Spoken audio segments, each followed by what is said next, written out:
This is Agriculture Today, and I'm Shelby Varner with the K-State Radio Network. Jenny Ifft, K-State Agriculture Policy Specialist, begins today's show with information about agriculture policy and the Food and Farm Bill in the 2000s. Continuing the show is Kansas State University's Chip Redmond, AJ Tarpoff, and Jonathan Aguilar as they talk about the Evapotranspiration and animal comfort forecasting tools, which are new on the Mesonet for producers to use. Finishing today's show is K-State Dairy Specialist Mike Brouk as he covers the topics of reducing added sugars and flavored milks for the school lunch program and National Ice Cream Day. That and more is coming up ahead on Agriculture Today.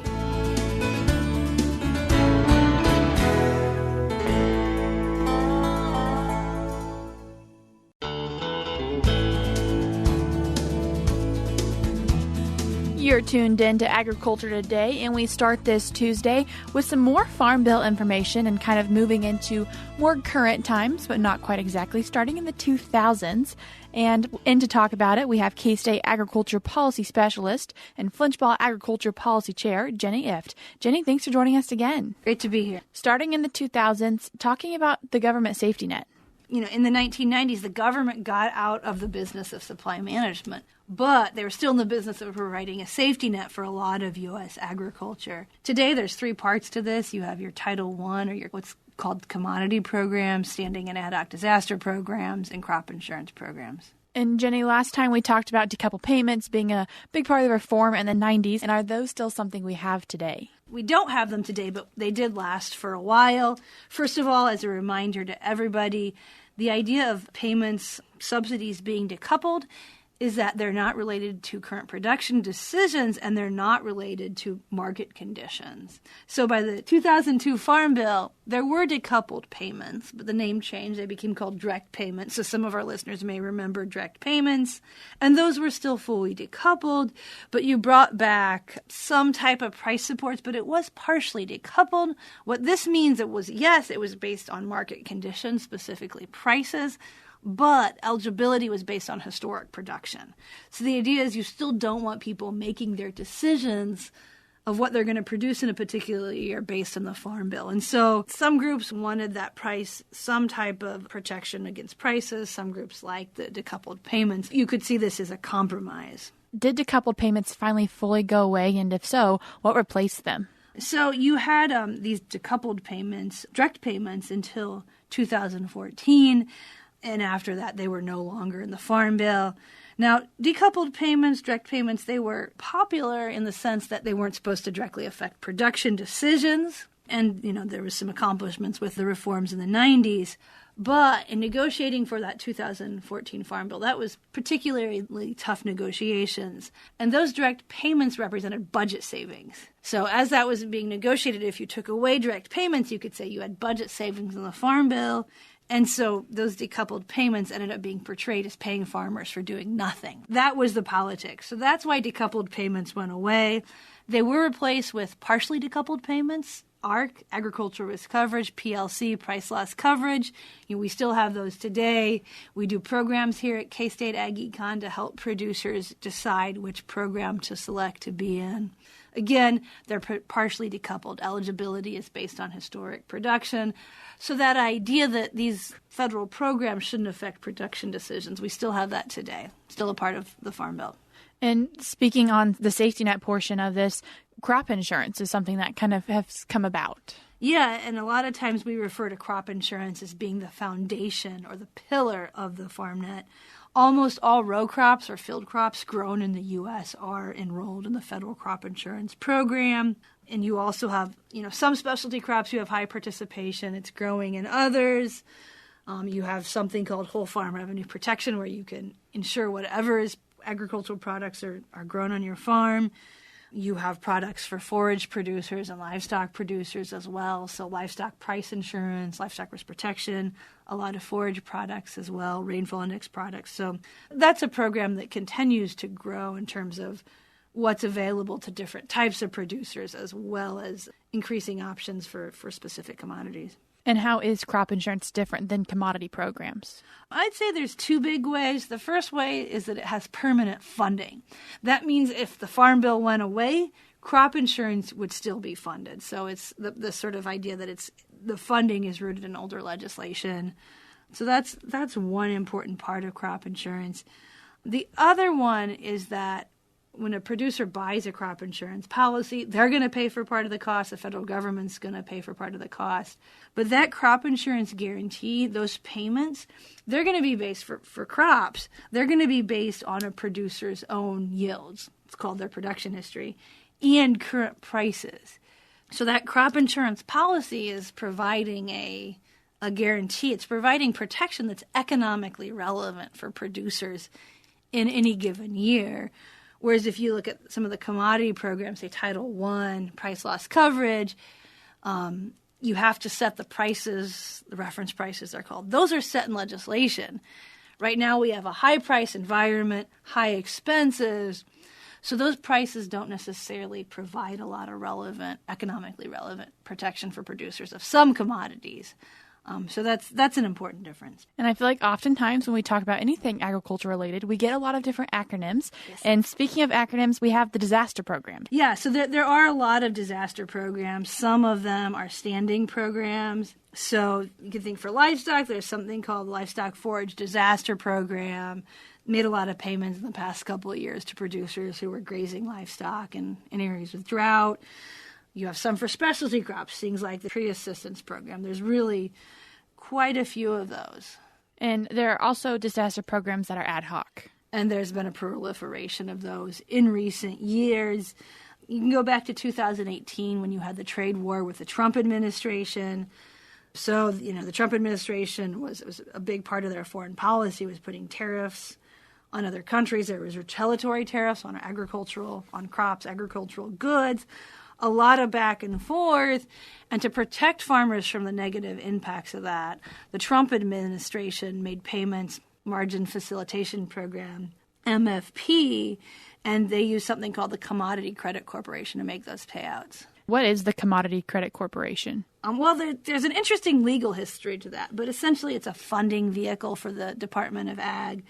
So the USDA is able to spend money that they're authorized by Congress to spend.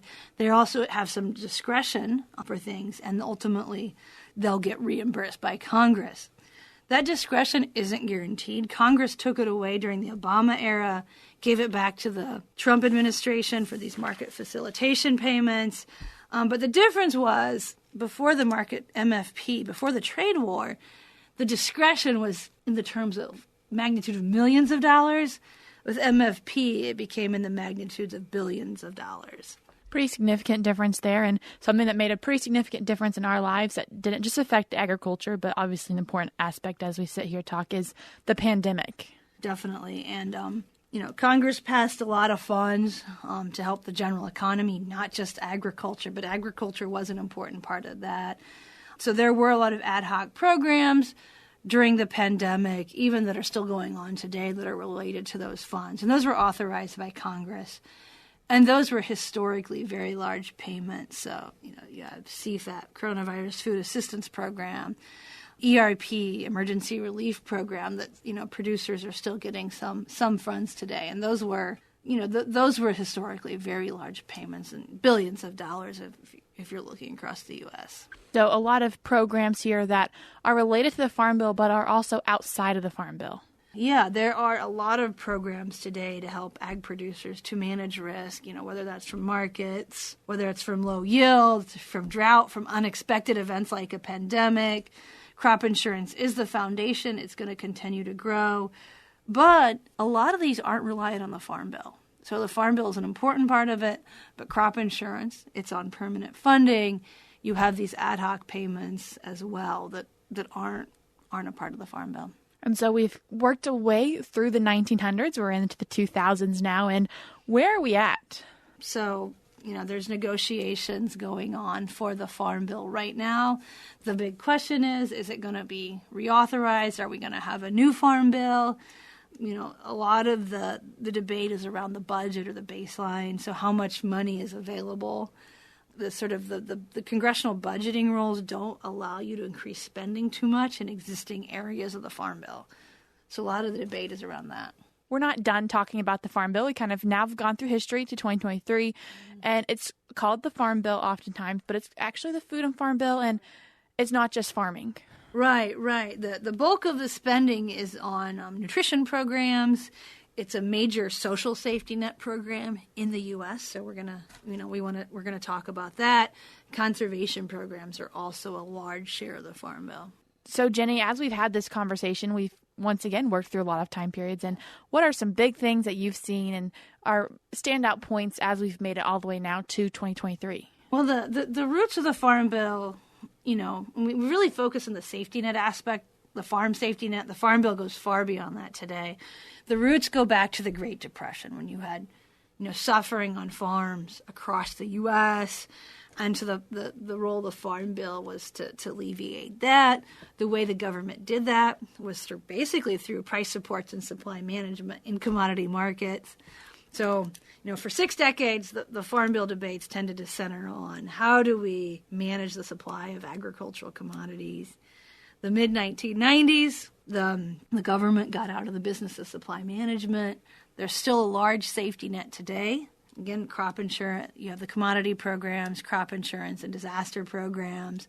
Some of those are authorized by the Farm Bill, some of those aren't. And so if people have missed out on part of the conversation as we worked our way forward in history, you can go back on agtoday.net and find those different shows and find different time periods if you'd like to learn more. Jenny, I appreciate you coming in and giving us some more information about the Farm Bill as we make it to 2023. Happy to. That was K-State Agriculture Policy Specialist and Flinchball Agriculture Policy Chair, Jenny Ifft. We're cutting to a short break now, but we'll be back with more ahead on Agriculture Today.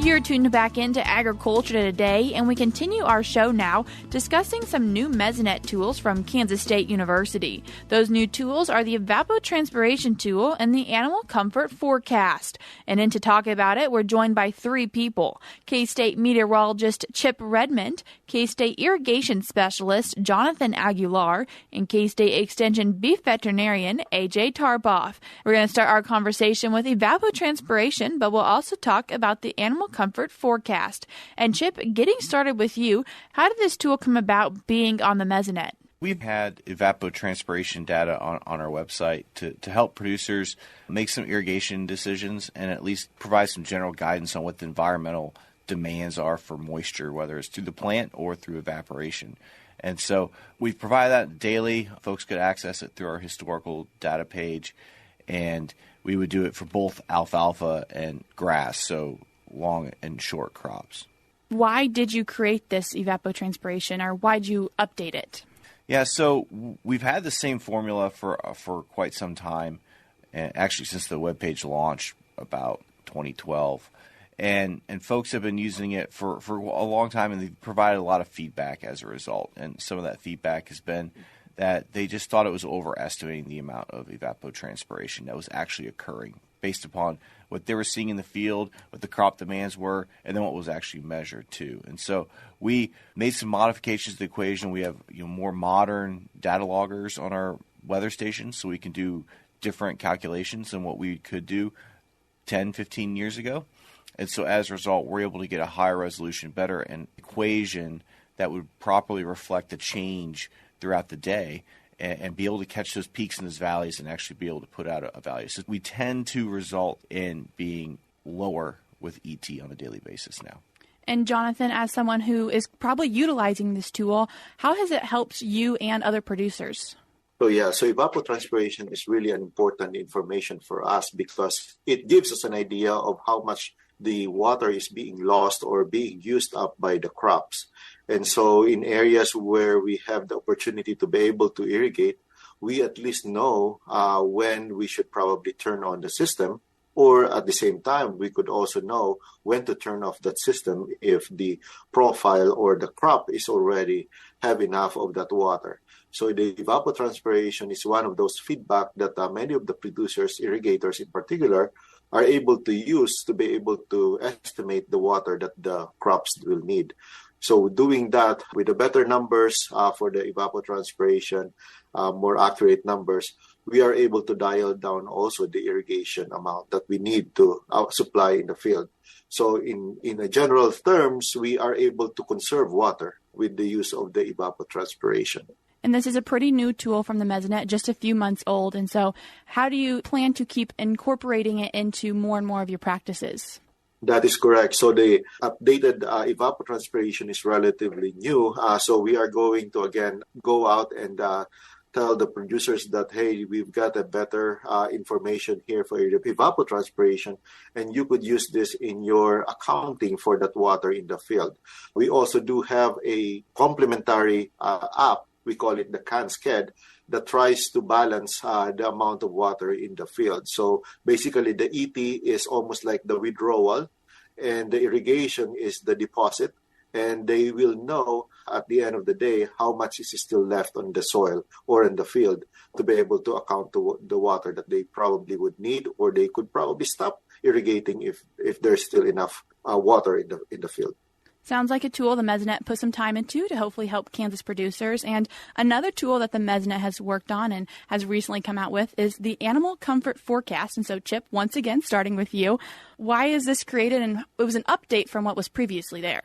Yeah, so we've provided animal comfort for several years now that can look at basically the heat and cold stress potential. It's kind of like basically a wind chill and a heat index all in one equation, but meant for fur animals that are outdoors and exposed. And the human components of wind chill and heat index just didn't quite cover it because their bodies are different. They react differently as a result.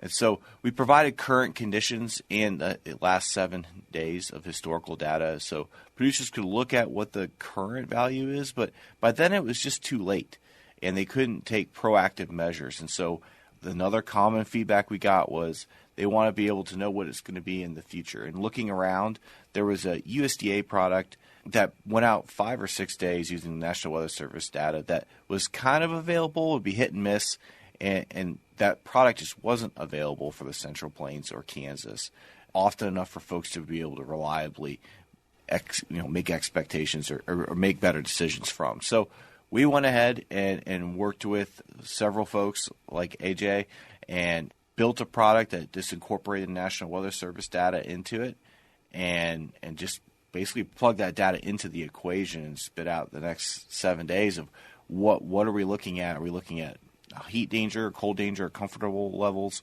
and just to help producers be able to anticipate what's going to come in the future so they could take those proactive decisions.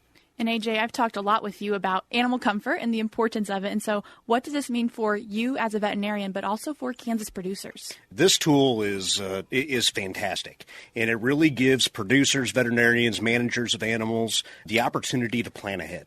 Now we have a tool that gives a realistic, not just a pinpoint in time, which is still is very useful, but now we have a localized information from all areas around Kansas, but we have a forecast of what that animal comfort is, not only during the day, but also during nighttime cooling hours, which, as we know, is very critical on how animals dissipate heat at night, especially our feedlot cattle.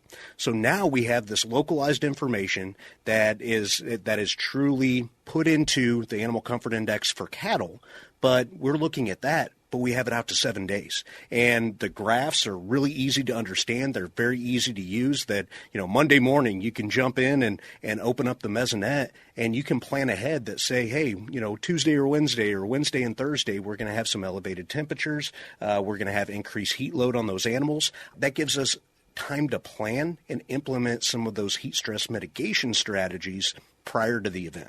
And I will say the Mesonet is pretty easy to navigate and get to what you're looking for.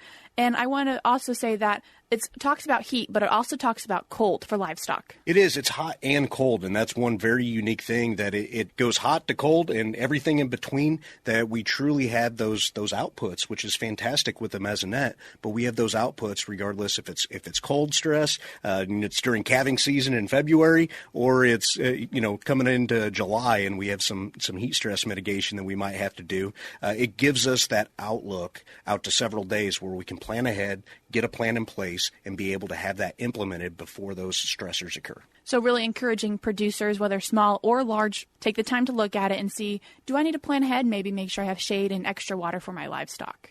An extra day or two, it goes a long way in getting those plans incorporated, because usually it's a lot of employees, a lot of hands on deck, that now we can more effectively utilize our labor, utilize the tools that we have available, and utilize the understanding on how to best mitigate those stressors, and we can have a better plan. Rather than reactive, now we're proactive.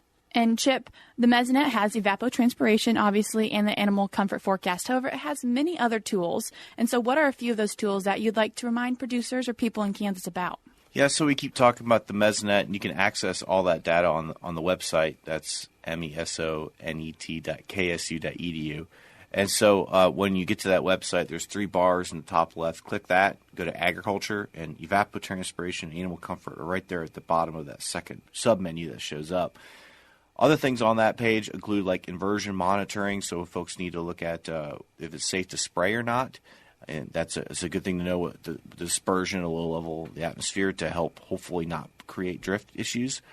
Other products, we have precipitation tools on there. You can go back and look at departure from normal for the last 30 to 120 days. Look at drought. Soil moisture and soil temperature are probably one of the biggest products that folks use, especially soil temperature around planting. Not so important right now, but soil moisture is now more important.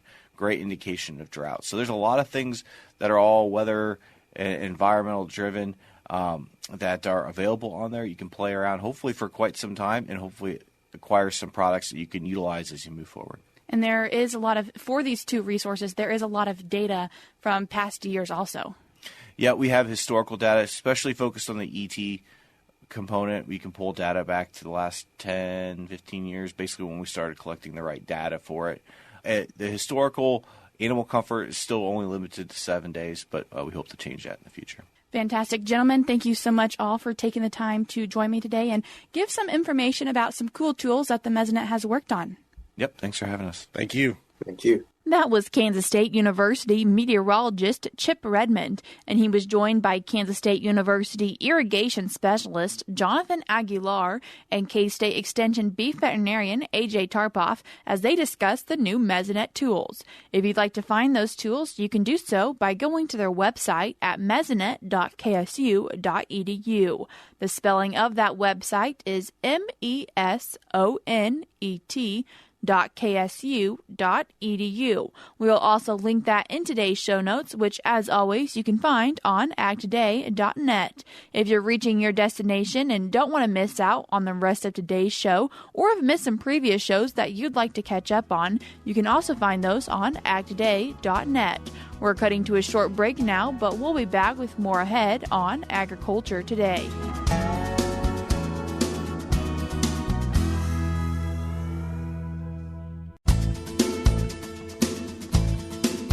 This is Agriculture Today. Along with Shelby Varner, I'm Jeff Wickman.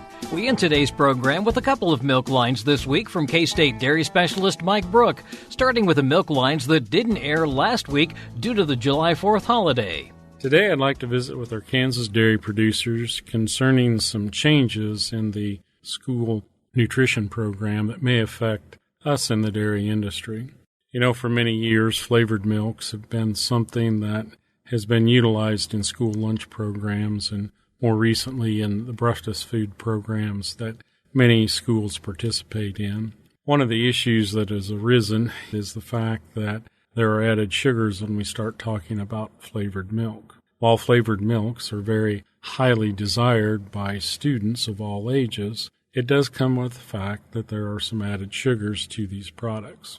This is drawing the attention of the school lunch programs and may be addressed in future guidelines as we look at the 25-26 school year. So it's a ways down the road, but it's something that probably is on the horizon, and it may impact the fact that flavored milks may not be available to all children at school as they are today. So what can we do as a dairy industry? It seems to me that one of the things that is highlighted this is just the fact that there's added sugar to these types of products.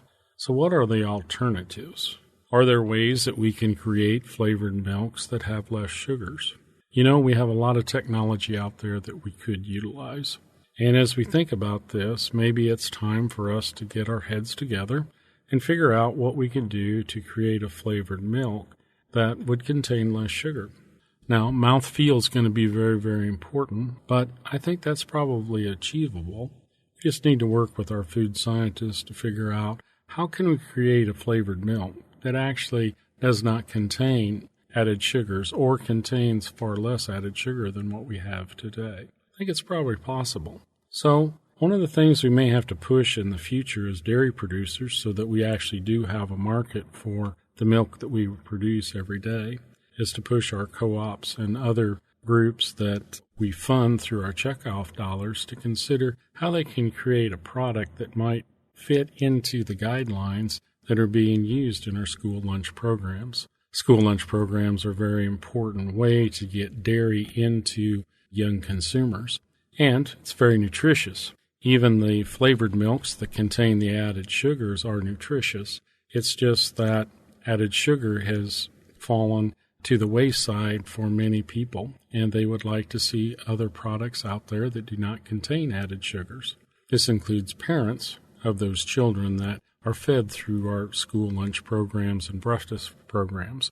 Therefore, for us as the dairy industry, our challenge may be, how can we create a product that actually fits the niche that we're trying to reach? This is Mike Brouk with K-State Research and Extension. For this week's Milk Lines, Mike covers an American tradition, ice cream. Today I'd like to visit with our Kansas dairy producers concerning National Ice Cream Day. It's coming up Sunday, July 16th.